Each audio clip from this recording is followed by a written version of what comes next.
নবী দয়ার নবীর কন্যা ফাতেমা রাদিয়াল্লাহু তাআলা আনহা তিনি যখন বিবাহে উপনীত হইলেন, বয়সে যখন উপনীত হইলেন, মায়ার নবীর কাছে মা ফাতেমার জন্য বিবাহের প্রস্তাব অনেক দেশ থেকে আসেন। উচ্চ উচ্চ মর্তবা অনেক নামি দামি ফ্যামিলির পরিবার থেকে যখন মা ফাতেমার জন্য বিবাহের সম্বন্ধ আসেন, নবী যখন এলান করে দিলেন আমার কন্যাটারে আমি বিবাহ দিতে চাই, এই কথার অনুসারে অনেক ধনাঢ্য ফ্যামিলির থেকে যখন বিবাহের প্রস্তাব মায়ার নবীর দরবারে, নবী আমার কোনো কথা বলেন না। পারস্যের রাজাদের ছেলেরা আসে, নবী আমার তাও কিছু বলেন না। নবীজির মনের জল্পনা কল্পনা অন্যরকম। অনেক সাহাবায়ে কেরামের মধ্যেও এমন ছিলেন, তারাও চাইতেন মা ফাতেমারে বিবাহ করার জন্য। অধিকাংশ সাহাবায়ে কেরাম যদিও মনে মনে নিয়ত করেছিল, কিন্তু নবীর কাছে বলার সাহস ছিল না। সাহাবীরা দেখতেন এই ফাতেমার জন্য কত উচ্চ উচ্চ ফ্যামিলির পরিবার থেকে বিবাহের প্রস্তাব আসে, নবী রাজি হন না, আমাদের বেলায় কেমনে হবেন? এরে আমার যুবক, যারা বিবাহ করো নাই তারা একটু দিলের কান লাগায়া শোনো। ইসলামে বিবাহের রীতিনীতি কেমন হয়? তোমার বাড়িতে বিবাহ অনুষ্ঠান বাজায়া দিলে, ওরে বাবা কত রকমের বক্স, 4টা 5টা করে বক্স ছাড়া বিবাহ শাদী হয় না। এখন সমাজের মধ্যে বক্স না বাজাইলে বিবাহ শাদী হয় না, শুদ্ধ হয় না। বলে মজা নাই, মজা নাই, বিবাহের মধ্যে মজা নাই। এমন খুষ্টা, এমন নিকৃষ্ট অভ্যাস তুমি লাগাইলা, বলো বক্স না বাজাইলে বিবাহের মধ্যে শান্তি নাই, মজা পায় না। এরকম যুবক আছে না নাই? এরে বাবা, ইসলামের শরিয়া অনুযায়ী বিবাহ করা মায়ার নবীর সুন্নাহ। তাকাইয়া দেখো আমার পর্দার অন্তরালের মা বোনেরা, দিলের কান লাগায়া শুনিয়া নাও। এমন একটা ঘটনা ঘইটা গেল, উচ্চ উচ্চ ফ্যামিলির পরিবার থেকে মা ফাতেমার জন্য যখন বিবাহের প্রস্তাব আসা শুরু করল, মায়ার নবী আমার না না কোনো কথা বলেন না, সব ক্যান্সেল করে দেন। নবীজির 4টা প্রধান সাহাবী, বড় বড় সাহাবী ছিলেন। হযরত ওমর ফারুক রাদিয়াল্লাহু তাআলা আনহু, হযরত আলী রাদিয়াল্লাহু তাআলা আনহু, হযরত উসমান রাদিয়াল্লাহু তাআলা আনহু, এর যুবক হযরত আবু বকর সিদ্দিক রাদিয়াল্লাহু তাআলা আনহু। এই 4 সাহাবীর মধ্যে ওমর ডাকতে বলেন, আলী, আমার নবী ফাতেমার বিবাহের প্রস্তাবে কোনো প্রস্তাবে তো রাজি হন না। আলী, আমি একটা তোমারে বুদ্ধি দেই। ওমরের কথাবার্তা দেখছেন কিনা? আলীকে কয়, আলী তোমার একটা বুদ্ধি দেই, তুমি গিয়ে দেখো নবীরে প্রস্তাব দাও, আমি ফাতেমারে বিয়ে করতে চাই। আলী, আমি ওমর বললাম, অবশ্যই অবশ্যই মায়ার নবী তোমার প্রস্তাবে রাজি হইয়া মা ফাতেমারে তোমার হাতে তুলে দিবে। এর আল্লাহর বান্দা, এর যুবক, এর খানাই কাবার মালিকের গোলাম, এর মদিনার নবীর আশিকের দল, দিলের কান লাগাইয়া শুনো। ওমরের কথা শুনিয়া আলী কয়, ভাই ওমর, আপনার সাথে কি আমার কোনো দ্বন্দ্ব আছে? দ্বন্দ্ব আসেনি? কয় না উমর, আমি আলীর কেন শত্রুতা করো? উমর বলে, ভাই আলী, তোমার জন্য আমি ভালো একটা কথা বললাম, প্রস্তাব রাখলাম, তোমার সঙ্গে আমার শত্রুতা হবে কেন? আলী কয়, উমর ভাই আমার, আমি আলী নবীর ঘরে ঘুমাই, নবীর ঘরে খাই, নবী না দিলে না খাই, নবী দিলে খাই। নবীর পকেটের টাকা আমি আলীর পকেটে যখন আসে, আমি আলী তখন এই টাকাগুলো খরচা করি। আমার কোনো ধন নাই, সম্পদ নাই, আমি বিবাহ করিয়া নবীর মেয়ে মাইয়া ফাতেমারে আমি কেমনে রাখবো? আমার কলিজায় সাহস নাই। নসিদ এমন কোনো আমারে বয়ান দিয়ে না যেই বয়ানের কারণে আমি আলী নবীর কাছে ধরা খায়া যাই। আবু বকর সিদ্দিক বলেন, আলী, ওমর কিন্তু ঠিক কথাই বলছে, তুমি যাও না। উসমান বলে, যাও। আলী, তুমি যদি নবীর মাইয়া ফাতেমারে বিবাহ করতে পারো, আমরা দুইজন ভাইরা ভাই হয়ে যাব। এবার উসমানকে বলেন, ভাই উসমান, আপনার সাথেও কি আমার বাগদ্বন্দ্ব আছে? আপনি আমার এই বিপদের মুখে ঠেইলে দিয়েন না তো। আমার সাহস নাই নবীর কাছে গিয়া ফাতেমার সম্বন্ধে বিবাহের প্রস্তাব দেওয়া। এই ফাতেমা কেমন ফাতেমা? এই ফাতেমা জান্নাতের সরদারিনী, যিনি কাল কিয়ামতে সরদারিনী করিয়া জান্নাতের মধ্যে মহিলাদেরকে নিয়ে যাবে। এই ফাতেমা এমন তেমন কোন ফাতেমা নয়, ফাতেমা বড় উচ্চ মর্যাদার, তারপরও নবীর মাইয়া। আমার পক্ষে সম্ভব না, তোমরা তিনজন মিলিয়ে আমি আলীর উপরে কেন এমন করো? এটা মজা জমিয়ে গেছে বাবা, মজা জমিয়ে গেছে। সবাই বলে, যা যা। আলী রাদিয়াল্লাহু তাআলা আনহু বাবা এই তিনজনের বুদ্ধির ঠেলায় আর থাকতে পারে না। সবাই কয়, আলী তুমি যাও না ভাই, তুমি গেলেই কাজ হয়ে যাবে, তুমি নবীকে প্রস্তাব দিলেই কাজ হয়ে যাবে। এমন একটা ঘটনা ঘটে গেল,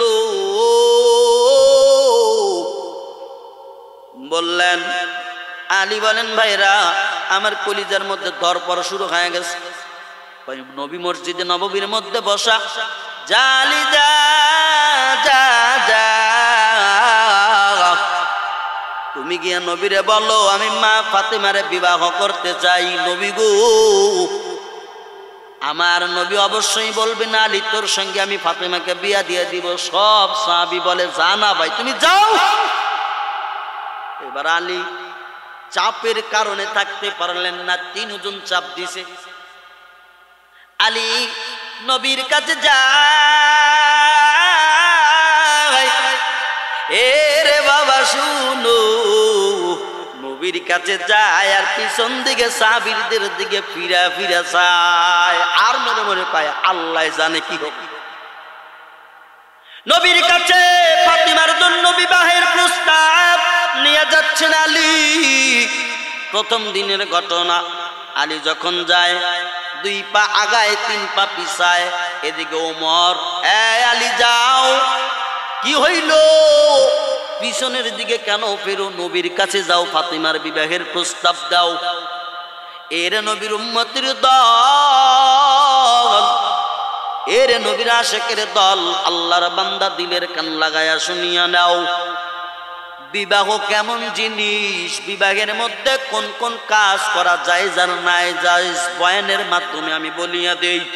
এটা আমার সমাজে বিবাহের অনুষ্ঠানে গায়ে হলুদ লাগানো হয়। এই বিবাহে গায়ে হলুদ লাগানো হারাম, হারাম, হারাম। গায়ে হলুদ এটা হিন্দুদের রীতি, আংটি পরানো, গায়ে হলুদ দেওয়া। বলেন তো গায়ে হলুদ দিতে গেলে পর্দার খেলাফ হয় কি হয় না? পর্দার খেলাফ হবে। আল্লাহ কুরআনুল কারীমের মধ্যে বলেন, আকারনা ফি বুয়ুতিকুন্না ওয়ালা তাবাররাজনা তাবাররুজাল জাহিলিয়াতিল উলা। আল্লাহ বলেন, এরা দুনিয়ার মানুষ, দুনিয়ার বান্দা বন্দিরা ভালো করে শুনিয়া নাও, আমি আল্লাহ তোমাদের জন্য পর্দাকে ফরজ বানাইলাম। এই যে বিবাহে গায়ে হলুদে গেল, যেই ছেলেটাকে মেয়েরা হলুদ দিতে যায়, ওরে বাবা মাঝে মধ্যে হলুদ পাখির ডানা মেলে মিলে গাড়ি ভর্তি ভর্তি যায়, আসে না নাই এমন?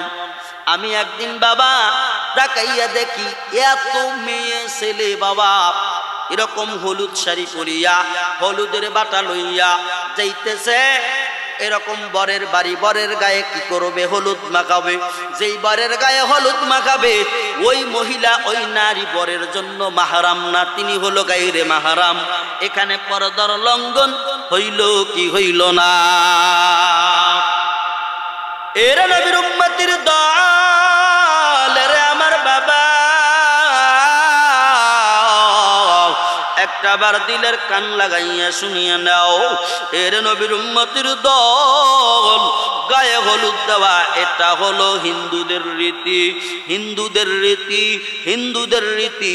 মুসলমান হইয়া কেমনে আমি আপনার মেয়েকে গায়ে হলুদে পাঠাইলাম? এর নবীর উম্মতের দল এই যে গুনাহের কাজ শুরু হয়ে গেল, এরপরে তো শয়তানের বাক্স 10-12টা আছেই। কিন্তু মা ফাতেমার বিবাহ হবে, দেখেন কোন হলুদের চিহ্ন আছে কিনা, বক্স বাজানো আছে কিনা। এর যুবক ওই মা ফাতেমা রাদিয়াল্লাহু তাআলা আনহা এর নবীর উম্মতের করার জন্য প্রস্তাব দেওয়ার জন্য প্রথম দিন বাবা মসজিদে নববীর মধ্যে যাইয়া নবীকে সালাম দিলেন, আসসালামু আলাইকুম ইয়া রাসূলুল্লাহ। নবী আমার সালামের উত্তর নিয়ে তাকাইয়া দেখে কে দিল? কেউ নাই। আলী পিঠটা দৌড় মারছে, এমন দৌড় মারছে একেবারে 20 গতিতে। ওই যে 3 জন সাহাবী একবারে গোপনে দাঁড়ায় আছে, ওনাদের কাছে চলে গেছে। ওমর বলেন আলী, আবু বকর বলে আলী, উসমান বলে আলী, তুমি বলো নবীর মেয়েকে বিবাহের প্রস্তাব নবীকে দিছো? কয় ভাই আমার কলিজার পানি শুকায় গেছে, পারবো না, আমি নবীর কাছে বলতে পারবো না, আমার বড় ভয় লাগে। নবীরে সালাম দিছি, সালাম দিয়া দৌড়াইয়া চলে আসছি, মারহাবা কি একবার জোরে বলা যায় না? এর আল্লাহর বান্দা শুনো। ওমর বললেন কাজটা ঠিক করো নাই। দ্বিতীয় দিন আলী আজকে যাইবা, আজকে কিন্তু বলতেই হবে, না হইলে অবস্থা খারাপ। ওসমানও কয় ঠিক আছে, আমিও আলীর পক্ষ নিলাম, ওমরের পক্ষ নিলাম। আবু বকর কয় আমি বইসা দেখা কি করমু আলী রে, আজকে যদি নবীর দরবারে না যাও, আমি আবু বকর ওমর এবং ওর এই সাহাবীর, আমি আবু বকরও এদের সঙ্গ নিলাম। এর নবীর উম্মতির দল দিলের কান লাগায়া শুনিয়া নাও। এবার কি করলেন? আলী চলে গেলেন, দ্বিতীয় দিনও সালাম দিয়ে দৌড়ায় আসলেন। কি রে ব্যাপার? এ আলী তুই কেন বলো না? আমার মনে হয় নবী মাইনা নিবে, নবী নিজে বলবে আলী আমি রাজি। দ্বিতীয় দিনে চলে আসলেন, নবী দেখেন সালাম দেয় কে? আমি তো কণ্ঠটার পাই কিন্তু তারে তো পাই না, ব্যাপার কি? তৃতীয় দিনের মাথায় আবার ওই 3 জন সাহাবী আলীকে জোর করলেন, যাও আজকে তোমার যাওয়াই লাগবে। নবীর মাইয়া ফাতেমার অনেক ধনাঢ্য পরিবার থেকে বিবাহ শাদী আসে, দেয় না কেন? তুমি যাও আলী। আলী এই 3 জনের চাপ সহ্য করতে না পারে আবার গেলেন। নবী আমার বসে আছেন মসজিদে নববীর মধ্যে, আলী গেলেন। আলী গিয়া বাবা সালাম দিয়ে দিলেন, আসসালামু আলাইকুম ইয়া রাসূলুল্লাহ। আমার নবী সালামের জবাব দেওয়ার আগে আলীর হাত খপ করে ধরে ফেলেছি। আলীর হাত ধরে কয় ওয়ালাইকুম আসসালাম। আলী 3 দিন তুই আমারে সালাম দিলি, সালামের পরে কেন পাই না? কি বলবা বলো, কি বলবা? ও আলী 3 দিন আমারে বিরক্ত করছো, জ্বালাইছো, আজকে ধরছি, বল। আলীর কলিজার মধ্যে দরপরানি শুরু হয়ে গেল। আলী কয় ইয়া মানে নবী মানে ইয়া, মানে ইয়া ইয়া কি, ইয়ার পরে কি এইটা কও। নবী বলতেছেন ইয়া ইয়া কি মানে, ইয়া মানে মানে কি, এগুলা কি, কি বলবা সেইটা বলো। আলী চক্ষু কানে বুঝিয়ে মালিক কি বলেন আল্লাহ, আমি বলবো আমারে তুমি হিম্মত দাও, নবীর কাছে আমি আমার মনের আরজি বলে দিও। আলী ডাক ডাকায় নবী গো,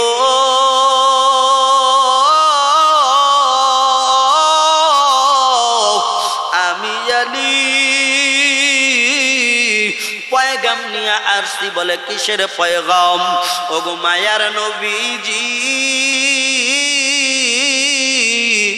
আমি আলী আপনার মাইয়া ফাতেমারে বিবাহ করতে চাই। মা ফাতেমার বিয়ালো হযরত আলীর সঙ্গে লো, দেখ নবী আমার কান্দে গো। মা ফাতেমার বিয়া গো হযরত আলীর সঙ্গে গো, দেখো নবী আমার কান্দে গো, দেখো নবী আমার কান্দে গো। মা ফাতেমার বিয়া লো হযরত আলী জবান দিল, মা ফাতেমার বিয়া লো হযরত ওমর জবান দিল, দেখো নবী আমার কান্দে গো, দেখো নবী আমার কান্দে গো। আমরাও দুই সাইডটা পাবো। এর মানুষ অন্যায় সেখানে নাই করতে হবে। এ বিয়ার গান, ওরে বাবা মাহফিল শাস্ত্রিয়া অনেক সময় বাড়িতে যাই, বিয়ে বাড়ির গেট ধুমধাম গান বাজাইতেছে, ময়নার গান আছে না নাই, এরকম গান বাজাইতেছে। ওটা একটু নকল করলাম আর কি, আমরাও পারি রে ভাই, পারি না? দোল লাগছে, তবলা লাগে, কিন্তু এগুলো বলার টাইম নাই, বলা যাবে না। মানুষ বলবে হুজুর খালি গান গায়, বয়ানে উঠে গান গায়, একটা দুর্নাম সরাসরি হয়ে যায়। এরে বাবা শুনো, আলীর কথা শুনিয়া আমার নবী একটু এরকম করে থমকে আছেন, কোনো কথা বলেন না। নবী আমার আলীর কথা শুনিয়া একটু কেমন যেন থেমে গেলেন, কোনো কথা বার্তা নাই, নড়াচড়া নাই। আমার মালিক জিবরাইল আমিনের মাধ্যমে বলে দিলেন, নবী গো আমি মালিক, আমি আল্লাহ, আমি আলীর উপরে রাজি হয়ে গেছি, আপনিও রাজি হয়ে যান। আমার নবী দেখতে বলেন, আলী তুমি যেই কথা বললা, আমি আলী, তুমি আলী, আমি নবী তোমারে আমার মেয়ের স্বামী হিসাবে আর 7 দিন ধরে স্বপ্নে দেখি আমার আল্লাহ তোমার উপরে খুশি। আমার মালিক তুমি আলীকে আমার ফাতেমার স্বামী হিসাবে 7 দিন ধরে আমাকে স্বপ্নের মাধ্যমে দেখায় দেয়। এরে আলী কত ধনাঢ্য পরিবার থেকে আইলো, বিবাহের সম্বন্ধ আইলো। এ আলী শোনো, আমি নবী রাজি হই নাই, কারণ 7 দিন ধরে তুমি আলীকে আমার মেয়ের স্বামী হিসাবে পাইছি। এ আলী আমি নবী খুশি হয়ে গেলাম, রাজি হয়ে গেলাম। তবে শোনো, মহারানা আছে নাকি, তোমার টাকা পয়সা আছে নাকি? আলী এই কথা শুনিয়া কইয়া, রাসূলুল্লাহ আমার বাড়িতে একটা ঘোড়া আর একটা হেলমেট তরবারি আছে, এছাড়া কিচ্ছুই নাই। নবী গো আপনি দিলে খাই, না দিলে না খাই, পেটে পাথর বেঁধে থাকতে হয়। নবী গো আপনি যাই বলবেন আমি আলী তাই করতে রাজি। নবী কয়, আলীরা তাহলে ফাতেমার বিবাহের জন্য দিলমোহর ধার্য করা হবে।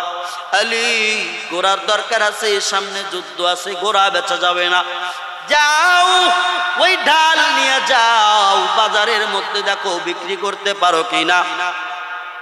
এরে আল্লাহর বান্দা, এইবার আলী নবীর কাছে বিদায় নিয়ে এমন ভাবে দৌড় দিছে, এই যে আলীকে যে নবীর কাছে পাঠাইছে তিনজন সাহাবী, হযরতে উমর, আবু বকর আর হযরতে উসমান রাদিয়াল্লাহু তাআলা আনহু, এরা তিনজন গোপনে অনেক দূরে এরকম গোপন অবস্থায় আছে, মানে পলায় আছে, এক কথা বাংলা কথা পলায়নরত অবস্থায় আছে। যে আলী তো ভিতরে ঢুকছে, না জানি কি হয় এত দেরি, নবী যে কি করতেছে আলীকে আল্লাহ মালুম, আল্লাহ ভালো জানে। এই ভয়ে তিনজন সাহাবী পলায়ন অবস্থায় আছে। আলী আমল ধরে দৌড়ে দিয়েছেন, দৌড় দিয়ে চলে যাইতেছে। ওমর কয়, ব্যাপার বুঝলাম না, অন্যদিন আলীর মুখের মধ্যে ভয়ের ছাপ থেকে, চেহারায় ভয়ের ছাপ, কিন্তু আজকে তো কোনো ভয়ের ছাপ নাই, বড় খুশি। তিনজন সাহাবী বাগির হলেন। এ আলী বলো, ও আলী তুমি বলো। নবী কি কইল? আলী কয়, এরে আমার সাহাবী ভাইরা, আমার নবী আমার কাছে ফাতেমারে বিয়া দিতে রাজি হয়ে গেছে। ওমর বললেন, আলী তোমার খুশির খবর। এইবার বাবা এমন একটা ঘটনা ঘটে গেল, উসমান গনি রাদিয়াল্লাহু তাআলা আনহু ডাকয়া বলে, ভাইরা ভাই, তোমাকে বললাম তুমি যাইতে চাইলা না, এখন দেখো তো। আমি বললাম, ওমর বলল, আবু বকর বলল, আমাদের কথা এখন ঠিক হইল কিনা চিন্তা করে দেখো। এ আলী তোমার কপাল ধন্য, তোমার কপাল ধন্য, এমন মাইয়া তোমার কপালে আমার মালিক রাইখা দিছি। এই মহিলা যেমন তেমন কোন মহিলা নাই, এই মহিলা এমন মহিলা যিনি জান্নাতের সরদারিনী হবে। ওরে বাবা শুনো, দিলের কান লাগাইয়া শোনো।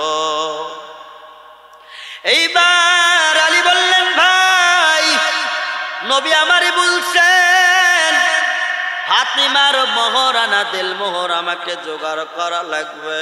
আমার ঘরে টাকা নাই, পয়সা নাই, আমি এবার কি করব? ডাল বিক্রি করব। নবী বলল, ডাল বিক্রি করিয়া ফাতিমার জন্য দিল মোহরের ব্যবস্থা করো। আলী চলে গেলেন ওই বাজারে, ডাল বিক্রি করার জন্য গেলেন। ডাল বিক্রি করবে বাবা, কেউ যখন নিল না, পুরাতন ডাল কেউ নেই না। এইবার বাবা কিতাবের মধ্যে অনেকভাবে রেফারেন্স, অনেক কথাবার্তা আসছে। অনেকে বলছে ওই ডাল নবী নিজেই বিক্রি করে দিয়েছে, আবার অনেকে বলে ওই ডাল আলী যখন বিক্রয় করতে না পারলেন, আলী বাবা যখন ঢাল নিয়ে রাস্তা দিয়ে যাইতেছে, উসমান গনি রাদিয়াল্লাহু তাআলা আনহু বলে, আলী কই যাও? আমারে বলিয়া যাও। আলী বলে, ভাই উসমান বলার টাইম নাই, আমার সময় নাই। ওসমান বলেন, আলী কি বললা? তোমার কিসের সময় নাই? কি সমস্যা তোমার? আলী বললেন, ও ওসমান ভাই আমার, তুমি তো জানোই ফাতেমার সঙ্গে আমি আলীর বিবাহ ঠিক হয়ে আছি, কিন্তু দিলমোহরের জন্য ডাল বিক্রি করতে যাই। ওসমান বলে, আলী আমি যদি তোমার ডাল আমি যদি কিনা নেই, তুমি আমার কাছে বেচবা কিনা? আলী বলে, ভাই ইয়ের কি মস্কারি করার সময় নয় এখন। তো ওসমান কয়, আমি কি তোমার সাথে ইয়ের কি মস্কারি করছি? মিয়া তুমি বলো তোমার ডালের দাম কত? ভাই উসমান, আপনি যখন ডাল কিনবেন আমি আলীর কোনো দাম নাই, কোনো দাম আমি বলতেও পারবো না, তবে যা মনে চায় আপনি তাই দিয়া দেন।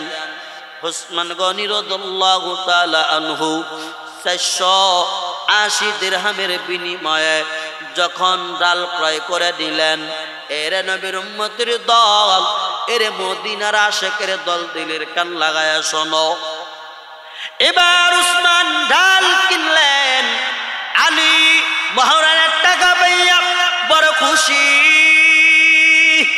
এমন খুশি হয়ে গেল, টাকার যে অভাব, এই টাকা অভাব পূরণ হয়ে গেছে। আলী পাগলের মতো খুশির চোটে দৌড়ায়, ওসমান পিছন থেকে ডাকে, ওরে ভাই আলী শুনো, দৌড়াইও না, আমার দিকে আর একটা বার আসো। আলী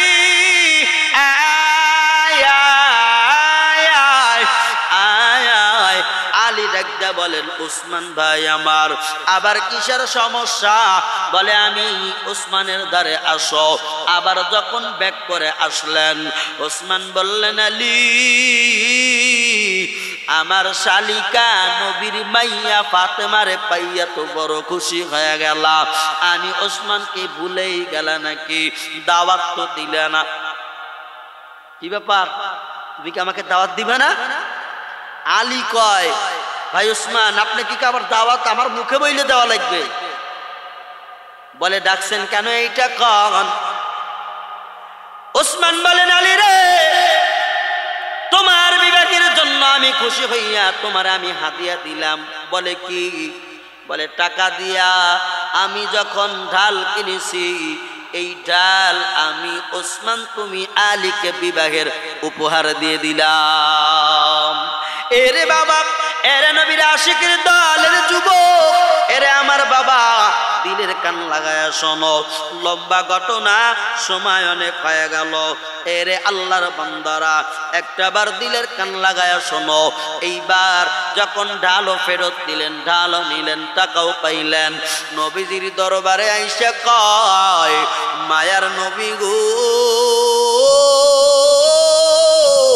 ইয়া রাসূলুল্লাহ, ইয়া হাবিবাল্লাহ, আমি আলী আপনার দরবারে হাজির হয়ে গেলাম। বলে টাকা কই? বলে এই যে টাকা, টাকার তফিল দিয়ে দিলেন, নবীর কাছে দিলেন। নবী 400 দিরহাম রাখলেন ফাতেমার বিবাহের উপঢৌকন। তার মানে কি?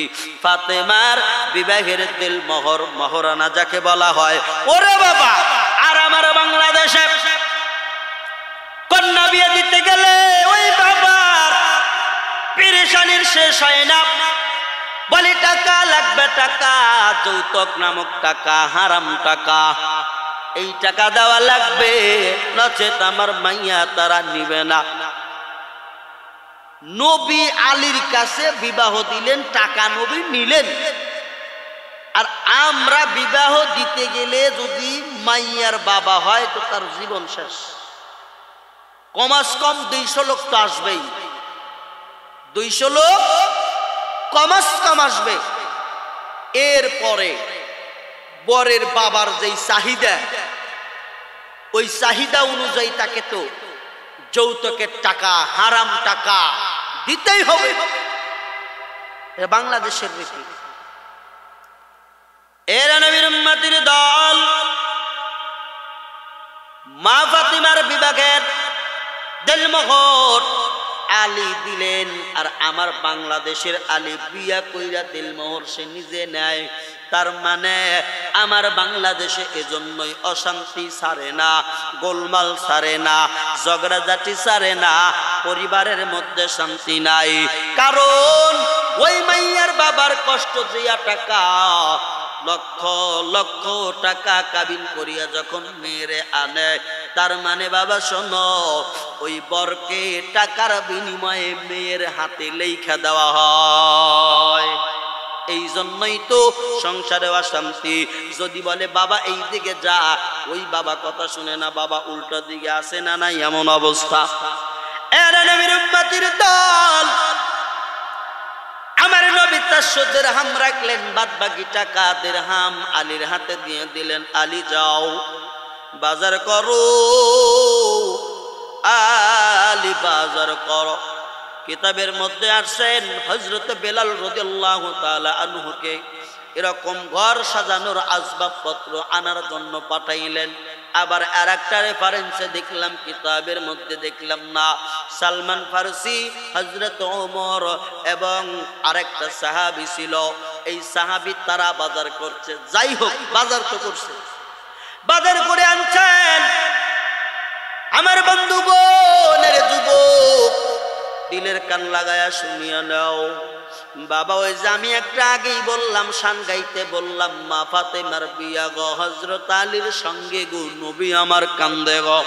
কেন নবী কান্না করে অনেকে প্রশ্ন করতে পারেন, হুজুর ফাতেমার বিবাহ আনন্দ, নবী কেন কান্না করবে?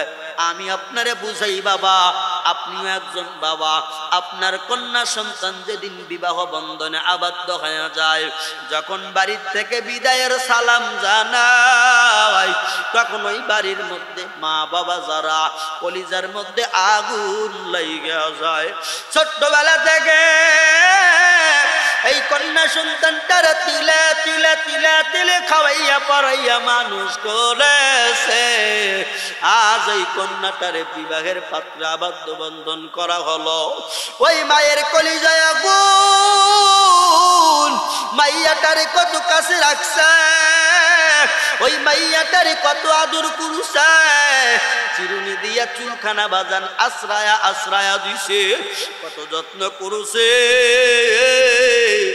বাবাও কান্দে, কারণ বাবা ওই গ্রীষ্মর রোদে এরকম খরার মধ্যে, খরার দিনে কাজকর্ম মাঠ থেকে কইরাইছে, বাবা ক্লান্ত,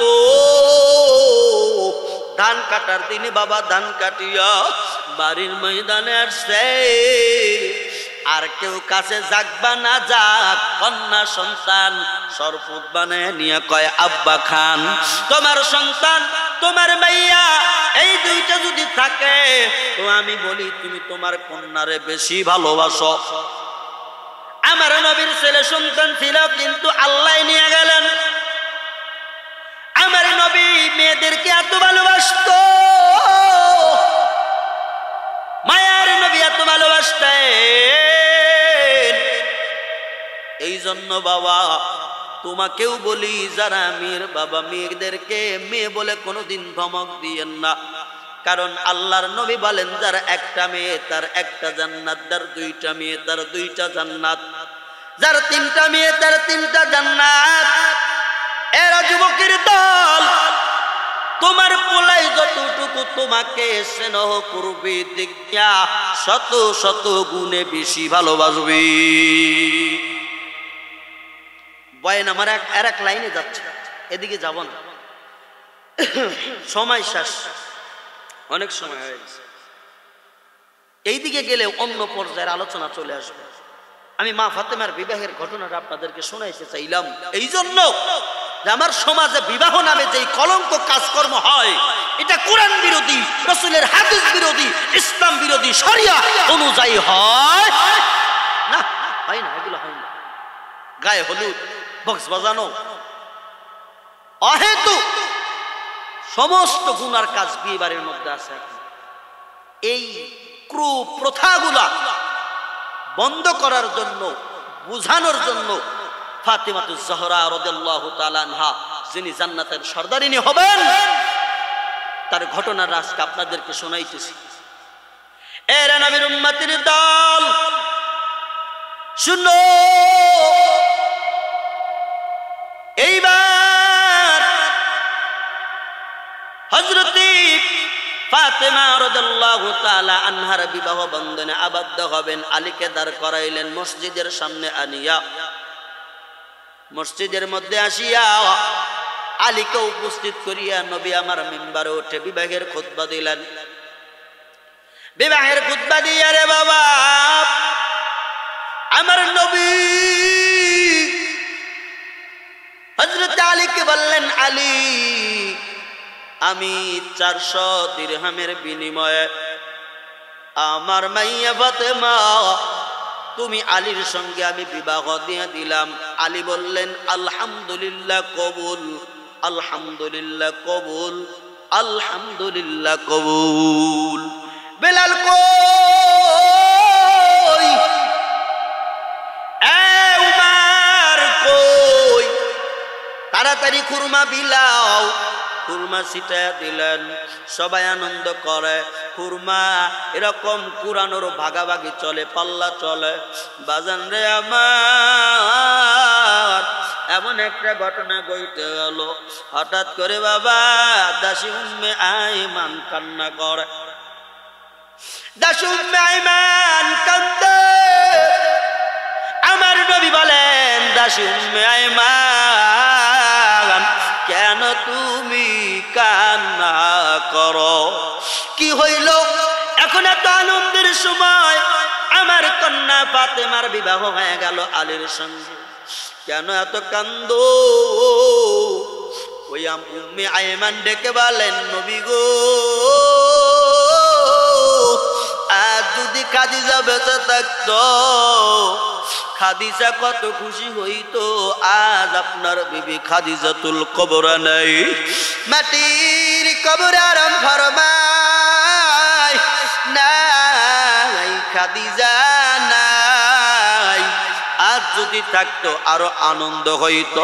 খাদিজার কথা আমার মনে পড়ে গেছে। আমি দাসী উম্মে আইমানের মনে পড়ে গেল। কথা শুনিয়া আমার মায়ার নবী টস টস করে চোখ দিয়ে পানি ছেড়ে দিলেন। আলীর হাত কানা ধরে বলে, আলী শুনো, আমার কন্যা ফাতেমা মা হারা সন্তান।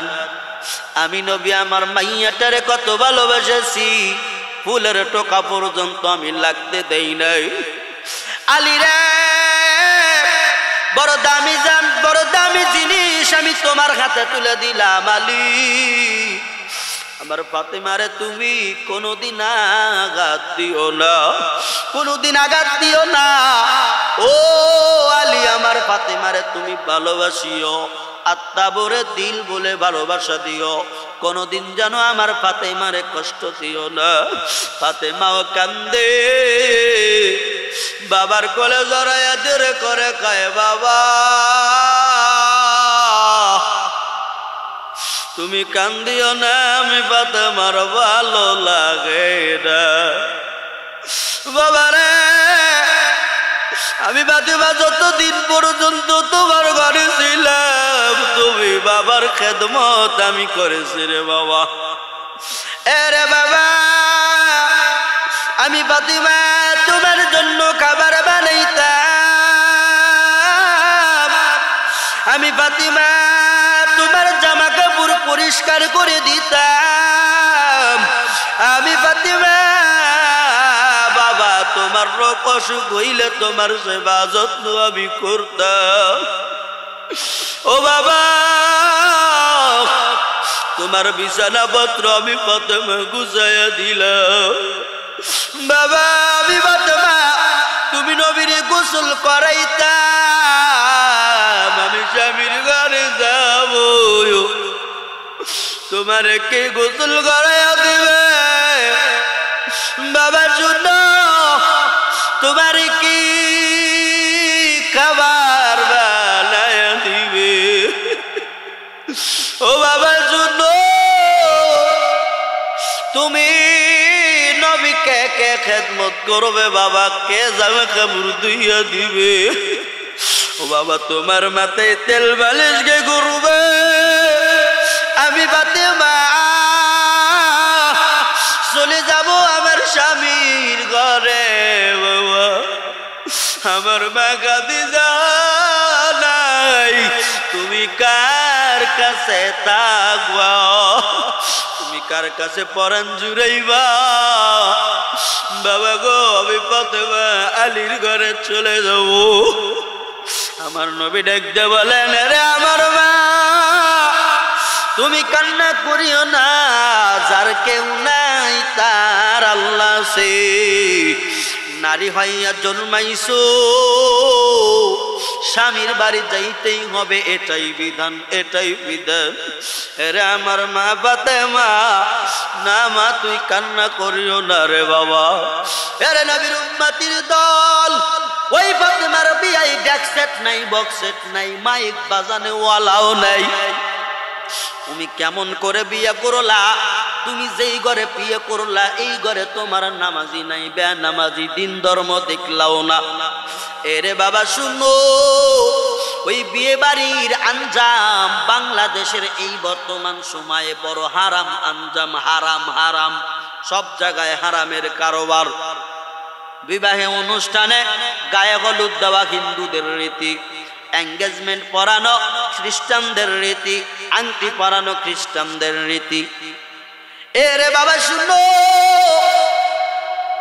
আরে যুবক, এতক্ষণ যেই কথা আমি বললাম একটাবার দিল থেকে কান লাগায়া বলো তো, মন থেকে বলো তো দেখি, ওই ফাতেমার মতো আমলওয়ালা, আলীর মতো আমলওয়ালা তুমি আমি হইছি কি? প্রাণের পাখি